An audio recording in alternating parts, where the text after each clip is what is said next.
Is humanity doomed? In other words, is the current human population sustainable? Hi, my name is Seth Baum. I'm a PhD student in the Department of Geography at Pennsylvania State University, and I'm here to describe a paper that I've recently published on this topic. The paper is called Is Humanity Doomed? Insights from Astrobiology, and it was published in the open access journal Sustainability. If you'd like to read the full paper, please follow the link presented here. Astrobiology is the study of life in the universe. Most of the time, when we discuss sustainability, we're really only focused on life on Earth. And that's because so many of the major sustainability challenges we face, whether it's climate change or biodiversity loss or resource depletion, or things along these lines, these are problems that are based essentially here on Earth. But there's a lot to learn from life in the rest of the universe, and that's why astrobiology has a lot to say for the study of sustainability.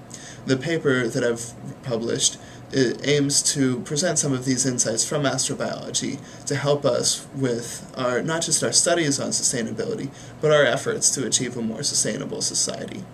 The paper discusses three major topics. The first is environmental determinism, which is the idea that our lives and our society is, to at least some extent, determined by the environments in which we live in. There's been a lot of debate over the years about the extent to which our lives and our societies are determined by our environments here on Earth. What we learn from astrobiology is that there are certain regions within a star system, such as our solar system, or within a galaxy where it's physically impossible for life as we know it to exist. And so what we learn from that is that, at least in this astrobiological context, our lives and our society are very strongly determined by our environments, in the sense that if our environments are not in the right locations within a star system and a galaxy, then we simply cannot exist. The second major topic discussed in the paper is the Fermi paradox. If you do the back-of-the-envelope calculation based on the number of stars in the galaxy, number of planets within each star, and things along those lines, then you would expect to find intelligent civilizations spread throughout the galaxy. So the paradox then is, well, where are they? There are many possible solutions to the Fermi paradox, and while we don't know for sure which one it is, there are some possible solutions that are particularly important to sustainability. One of them is the possibility that civilizations at the galaxy scale actually cannot spread rapidly enough such that they would be spread throughout the galaxy and we would have seen them already. Maybe they can't expand so rapidly because when they try to, they face the same sort of sustainability constraints that human civilization faces when we try to expand rapidly here on Earth. Another possible explanation for the Fermi paradox is simply that we happen to be the only intelligent civilization anywhere in the galaxy. If we are, well, then that makes our efforts to sustain ourselves within the galaxy that much more important. And that leads to the third topic discussed in the paper, which is physical eschatology. Physical eschatology is the fate of Earth and the universe. Simply put, the world is going to end.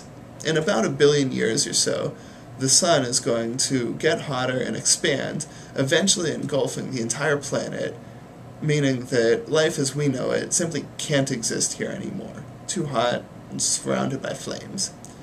Now that doesn't mean that at that point we're doomed, even though life on Earth would be. The reason for that is that we may be able to colonize space and live in other places, first maybe other planets within our solar system, and then eventually within other star systems as well. If we're able to do that, then we might be able to continue to exist until the end of the universe. Now, we don't know exactly when the universe will end. The physics on that is simply too uncertain at this time. What we do know, though, is that the lifetime of the universe is much, much longer than the lifetime of Earth. And so, if we're interested in sustaining, whether it's life or humanity or whatever it is that we might be interested in sustaining, that it's extremely important for civilization to colonize space before the world ends, so that it can continue to exist for the very, very long future of the universe.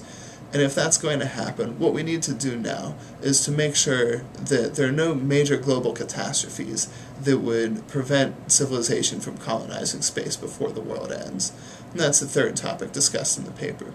If you'd like more detail on any of these topics or on astrobiology in general, please see the paper itself. Thank you.